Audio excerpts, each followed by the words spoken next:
Hello mga kalechon, ito po ang ating 80 kilos regular lechon. Kapag ganito napakalaki is nasa 3 hours yung pagluluto natin.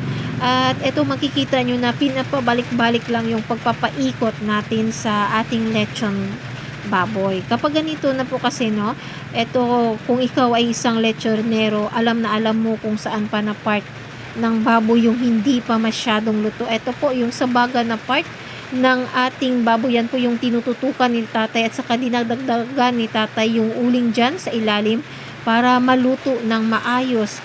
At saka minsan may sa mga part ng balat ng ating lechon ay may mga kumukunat habang ito ay niluluto natin, kaya yan binabalik yan ni tatay sa pag-toast. Yan po yung tinatawag namin, tino-toast yan ni tatay para maibalik yung pagka-crispy ng balat ng ating lechon.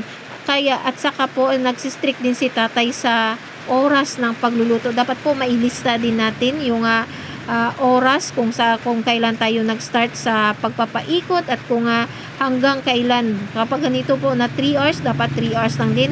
Huwag din po tayong mag-advance kasi hindi po yan na siguradong hindi maluluto ang ating lechon. At ito pala yung ating binayaran ng ating customer is nasa 2,100 pesos para sa labor at saka ingredients na 300 pesos at saka may dalang uling lang ang